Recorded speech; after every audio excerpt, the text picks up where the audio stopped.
Welcome to the Money Pig Podcast, presented by Goodwin Investment Advisory, where our mission is to lead you to financial pig, peace, independence, and generosity. I'm your host, Tim Goodwin. Thank you guys so much for joining us today. Today, I've got Merle Jabr here with us again, and we are just such a big fan of yours around the office. We're so grateful that you helped us with our health insurance group plan. Yes. We're a small group, so that can be challenging. And we love, when we're talking to clients who want to retire early or navigate Medicare or whatever it is, and we're like, well, I don't know. Talk to Merle. So we're so very grateful to have you as a partner. Thanks for coming in and getting on camera. Before we get started talking about like what healthcare options are, if you want to retire early, I wanted to tell you a story. So I went. You're smiling a little bit already. You might know it's coming. I went to the beekeeper the other day. We have bees actually at our house. We have like four hives. So I went to the beekeeper to buy 12 bees, and he gave me 13. Mm-hmm. And I said, dude, you gave me an extra bee. And he said, well, that's a freebie. God. Isn't that great? A freebie? I always love giving freebies when I order bees. All right, I digress.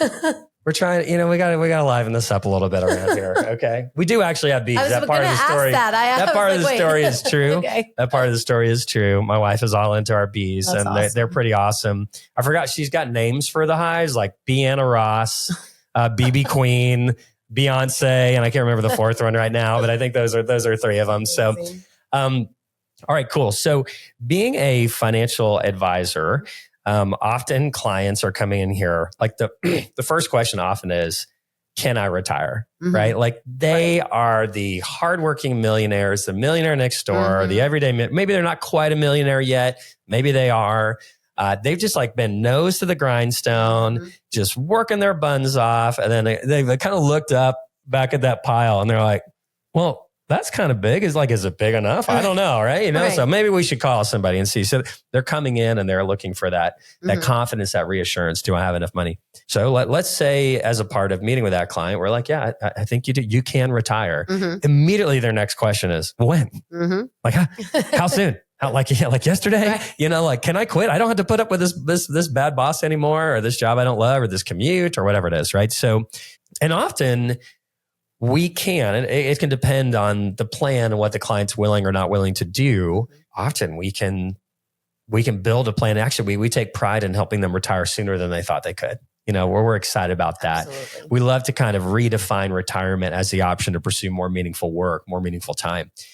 So when we're like, oh yeah. I mean, look, you're 55. You could probably retire at 60. And more often than not, their biggest hang up is, well, what about health insurance, that's right? Because they got a good job. Hopefully they have good health insurance. Hopefully the employer is paying that premium, or at least part of the premium. And they're going, well, gosh, I'd have to start paying it myself. And I don't even know if I can keep it. So I would love, because I really enjoy being like, you have options. Like, don't let that be. Like, don't work a job you don't love. Right. Because of the health insurance. Absolutely. You know what I mean? Like, there are other options. And so there's probably like 4 or 5 categories that we'll go through. Medicaid is an option, but generally not for our clients. Medicaid would be for folks that have lower incomes, much lower net worths. So let's assume they're not eligible for Medicaid by retiring early. What are they eligible for if they're retiring before Medicare kicks in at 65? Great question. So if they are currently working for an employer, they may have 2 options. They may have COBRA benefits if they are just going to end employment, but they may also have retiree benefits where they can continue to stay on a company's health insurance until their Medicare age. Then they could even stay on a Medicare plan beyond 65, but they could stay on retiree coverage. Oh, cool. So they need to kind of find out if that's a benefit. They may not have cared about it. Maybe they've been at the employer for a long time, but to know like, hey, can I just stay on like normal, but I'm just not working here anymore? That's right. Every employer is different. Some are going to offer retiree benefits. Some will not. And then they would be looking at COBRA usually Is that, an option. before we go into COBRA, is that plan typically like the same coverage? Yes. Is the employer still covering that cost, or is the retiree probably covering it more? It can vary amongst employers. Some employers will continue to pay, or they'll negotiate an age rate. Some will not pay, but still offer the same plan options. Some have different plan options. So it really does maybe you want depend to on the adjust. employer. You're at a different That's stage of life, whatever. Maybe there's been some diagnosis along And the way. negotiate. Okay. You can negotiate it too. Ooh, you heard it first right here. You need a negotiator. That's really interesting. So let's walk back into COBRA. Like, what does COBRA mean? What is COBRA? So COBRA is a continuation of coverage. Typically, COBRA benefits are available to employers that have a minimum of 25 employees enrolled. So if you're with a small company that have less than 25 employees, you may not have COBRA benefits eligible. They may have what's called state continuation participation, where you can get continuation through the state. Very rare, but possible. But when we're talking COBRA, we're talking continuation of benefits for employers over 25. What does that mean? That means it's your same plan that you have when you were employed and now you're not, at your own cost. So COBRA, typically your employer is not going to pay the cost. There may even be the COBRA fee that they make you incur. Sometimes they will. So again, it depends. And that plan can continue anywhere from 18 months to 24 months is the standard time that COBRA will extend. And it's still the same plan. It's still the same coverage. You're still in the same group. You're just footing the whole bill. But after 18 to 24 months, depending on the situation of how you left the company, you're not going to have that option anymore. That's correct. So COBRA does end. Before we talk about what happens after COBRA ends, in your experience, and my experience is limited. Often when my client, let's say they retire and they're retiring before age 65, and they look at how much COBRA costs per month, and they compare that to other options like in the marketplace, my experience, it seems that COBRA is often the more expensive option. That is correct. Is that what you're typically seeing? If or not we're always? just looking at premiums, COBRA is typically the more expensive option, and by far. Okay. So The only circumstance I would recommend a client to stay on COBRA would be if they had met their deductible or maximum out of pocket, their plan coverage, and they're set to receive benefits at no cost anymore. And the plan just renewed. So maybe they have a whole year and they met it, or even 6 months left and they're no cost. Then you weigh that premium versus your healthcare costs. But premium alone, it's very expensive. Gotcha. Okay. So that's still the case. All right. So, correct. So regardless, COBRA is gonna expire even if you stay on it. So what are your options after COBRA expires? Or you're going, gosh, COBRA, that's $1,800 a month. That's a ton. $2,800 a month. That's a ton. Like, what are my other options after that, other than COBRA? So yes, you don't have to go on COBRA, and and COBRA gives you time to enroll. So there are options for that we help with as well. There are several options, and people don't know usually that there are so many options. And that's what I'm glad that we're discussing today. So first and foremost, you can go just on an individual plan. Right. And you can go on an individual plan through several different health insurance options. Different companies will offer different plan options. There's a variety of options amongst each health insurance company. And you can sometimes qualify for lower premiums and lower cost if you go to an individual / family option is what they're called. Maybe you're, the one you had with your employer, you had really low deductibles and, so a lot of things was covered, but the employer was paying for the premium. So it didn't really matter to you. You come off and you're like, well, gosh, maybe a higher deductible makes sense for me. Anyway. And so I'll pick the higher deductible to get the lower premium. I will say, as a self-employed individual, been self-employed since about a year out of college. That's what I did. I got those individual plans, and they worked for me. And then as grew my family, they worked for my family as well. So I know those are out there, but a lot of folks that just, went to work for somebody and got in the group plan don't realize that as individuals, there's a lot of options out there. You get the high deductible plan you didn't have before. You might be able to get a health savings account, which is a really cool way to pay for medical expenses or to use as retirement later on, which we love talking about that strategy. So, so there's kind of the open marketplace, but there's also Obamacare, right? Correct. So walk us through, like, what is that? What the options does that give us? So the Obamacare they are still the same plans that you can get on the open market. That has been always a big misconception. Do I have different options direct to the insurance company versus on healthcare.gov, aka Obamacare? No, you do not. You have the same options. What the marketplace does, and Georgia is starting their own state exchange upcoming, so that's going to be new over the next several years. But what the marketplace does is it allows individuals and families to potentially qualify for tax credits or a reduction off their monthly premiums, and also can qualify for what's called a cost sharing reduction, which can reduce their costs, their out-of-pocket cost. It can give them that low deductible back. Oh, okay. The big misconception amongst those plans is that, oh, well, I'm a higher income individual. I'm not going to qualify. So I might as well just not even look. Let me give you an example. A family of 4 right now could make almost $300,000 a year household income and still qualify for tax credits.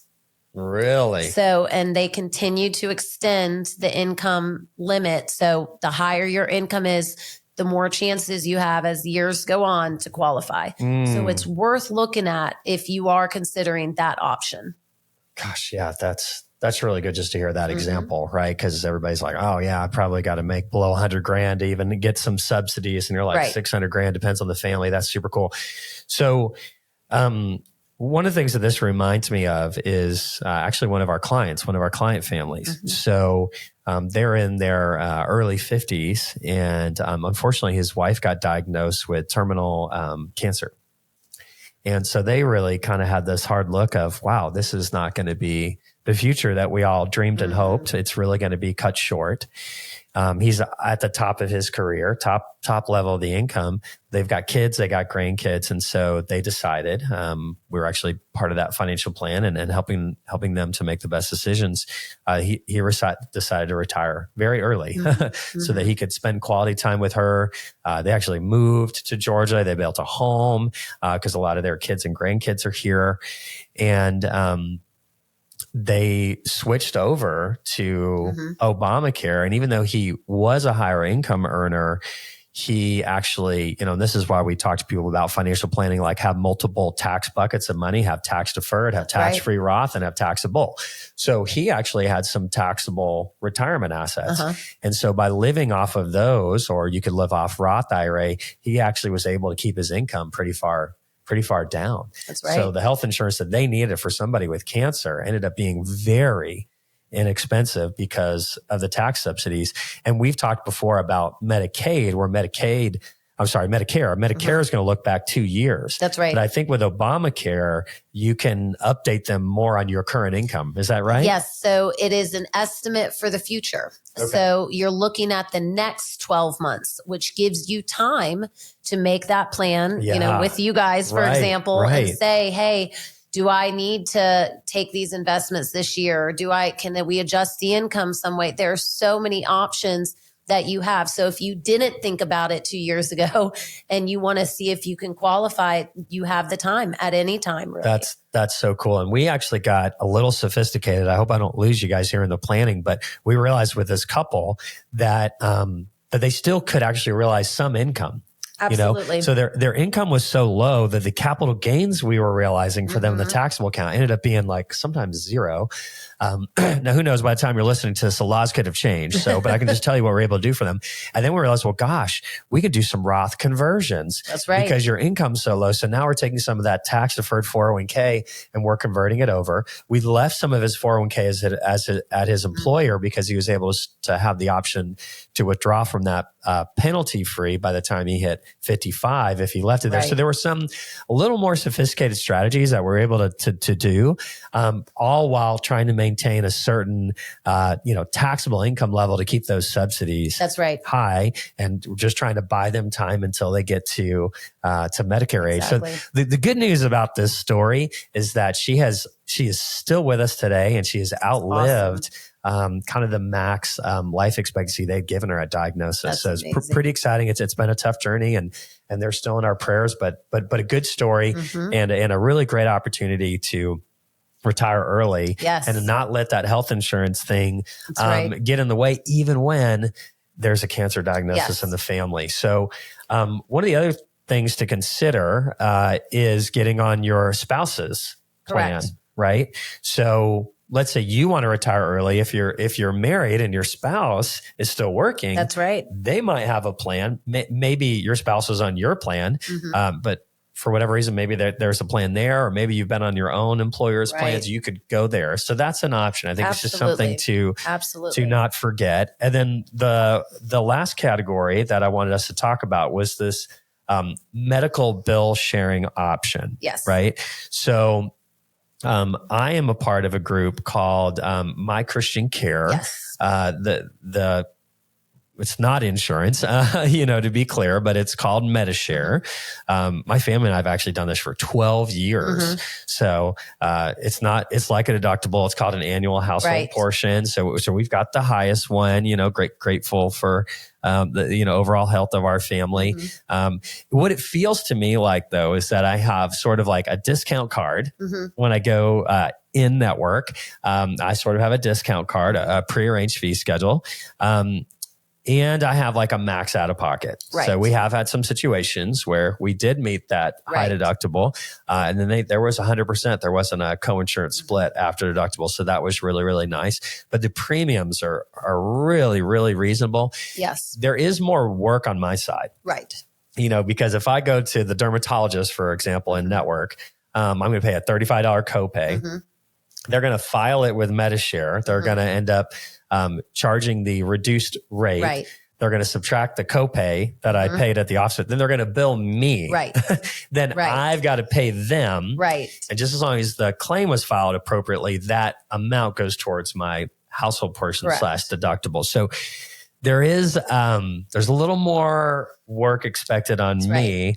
Than maybe a major medical plan, but maybe share. I know that My Christian Care and Medicare is not the only one. And mine is more of a faith-based one. I don't think they're all faith-based, or are they mostly? Even some of the faith, they are not all. Even some of the faith-based don't have strict requirements. Okay. And to your point, I think you explained it really well.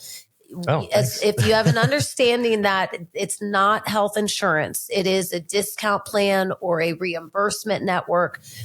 The biggest thing to remember is there is more work. Yes. You want to make sure that you have that education up front to understand the benefits, just like any plan, the pros and the cons of the plan, the limitations of the plan. It can be a great option for families that do not have many pre-existing conditions, or that do not go to the doctor often and do want to keep those costs down as well. If you have pre-existing, oftentimes you may be looking at a harder time getting the plan. That's very true. But it is 100% another viable option. Again, I think the biggest thing that I've seen is the education. And I can give you an example of why I stress that so much. I had a client who I had her for years and years. And for years she was paying, she did not qualify for any tax credits, but she was paying full cost for individual coverage. She was in her early 60s for the last few years, about to turn 65. Girl was making some good money then. Right? All right. And she was paying a premium. I mean, it was getting to be about $900 a month. For one person. For one person, it was expensive. This was before the subsidies got more lenient too, by the way. Okay. So all right. she has an April birthday. So her birthday, January, was her new renewal plan. She just got through it. We were going through open enrollment. She was like, Merle, in 3 months, I'll be on Medicare. I have been healthy and paying these high premiums for 10 years now, every single month. I don't want to renew right now. It's only 3 months away. I mean, she was the perfect bill of health, y'all. Like I can't even stress that enough. Yeah. No medications, no doctors, no nothing.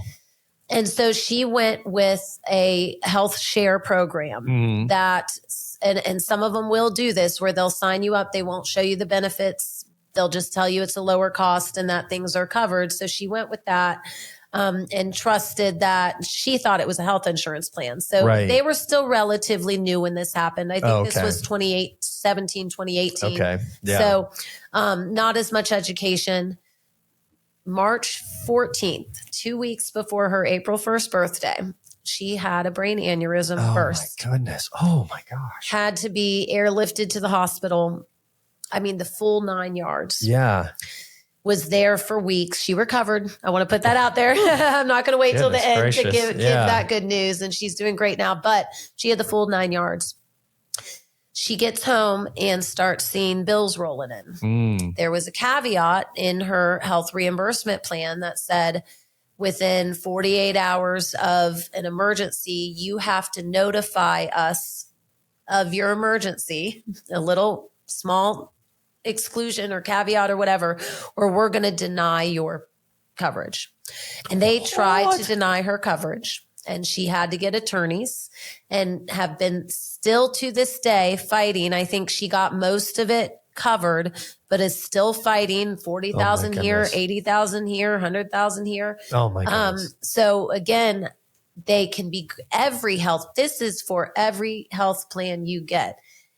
There are so many options. There are so many ways to purchase them, but take that time to educate yourself and really understand. Yeah.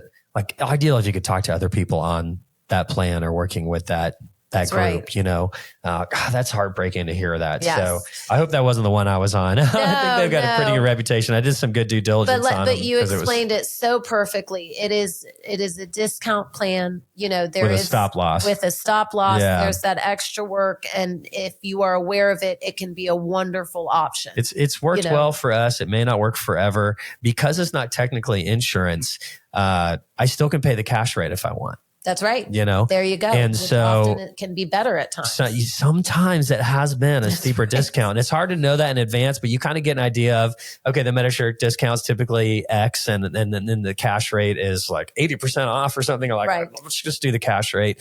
I believe, if I'm correct, Metashare will also let you like take that amount you paid out of pocket and then reapply it towards the deductible. Right. Yes. So we actually have been doing that more just because we don't usually hit the deductible. Right. So it's like, why go through all this back and forth? Let's just pay the cash price up front. But it's just nice to know if I need to file it, I can do it. If I need to run it through network, I can. So, well, gosh, that's great. That's a lot of really, really great information. Is there anything Let me that we left mention out? one last option, because this is kind of that special option that I know people don't hear about, is small group.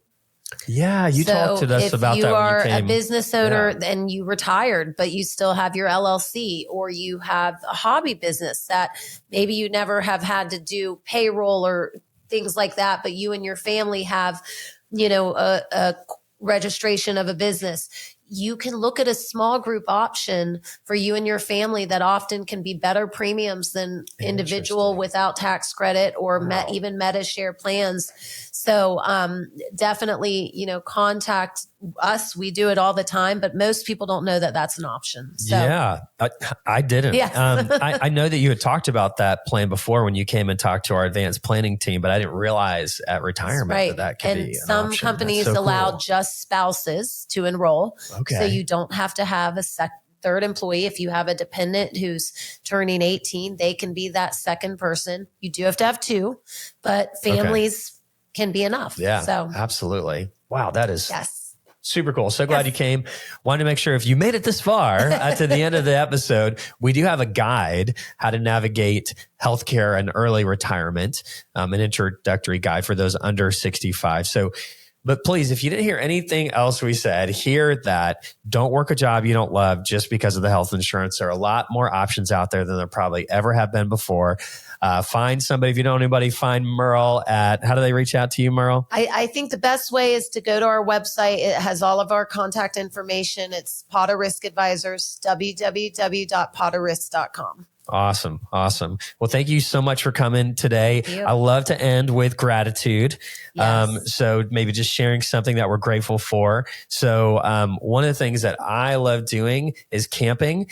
And I also love going to the beach, and we're going to combine those in a couple weeks. So we're going to be kind of camping at the beach when it's a little bit cooler. So I am just super duper pumped about just chilling and reading, hanging out with the family. So what about you? I am super grateful for fall. Yeah, right? Ready for the sweaters and the pumpkin spice lattes and Halloween and the holidays and everything coming up. So I'm ready. Living here in Georgia, there's just the sheer humidity we have out there to just finally get away from that is so welcoming. We have this thing in Georgia where it's like second summer though. So like a lot of times I feel like Georgia's just going to fool you and be like, it's just cold for a week, but then new heat wave comes in. Hopefully we're already through that. So, but thanks again so much for joining us. I love how passionate you are and how knowledgeable you are. You're really the founder. This is your business, and that's super duper impressive. So we're grateful for you. Thank you. Thank you. Bye-bye. Thank you for tuning in to the Money Pig Podcast. We hope you enjoyed today's episode. To stay updated on new episodes, be sure to subscribe wherever you listen to podcasts. If you found value in today's discussion, we'd greatly appreciate it if you could leave a rating and review. If you have any questions about the topics we covered, feel free to visit us at goodwininvestment.com and reach out. This episode is produced by evance.net. This podcast is provided for informational purposes only and should not be considered as investment advice, a solicitation to buy or sell any financial products, securities, digital assets, or other investment vehicles, nor as a basis for making any financial decisions. Goodwin Investment Advisory is a registered investment advisor with the SEC, CRD number 131193. Please note that the host and her guests may personally own securities, digital assets, or other investments mentioned in this podcast. Investments carry risk and are not guaranteed unless stated otherwise. We strongly recommend consulting with a qualified financial advisor, tax professional, insurance professional, and/or legal professional before implementing any strategies discussed in this episode. Lastly, past performance is not indicative of future results.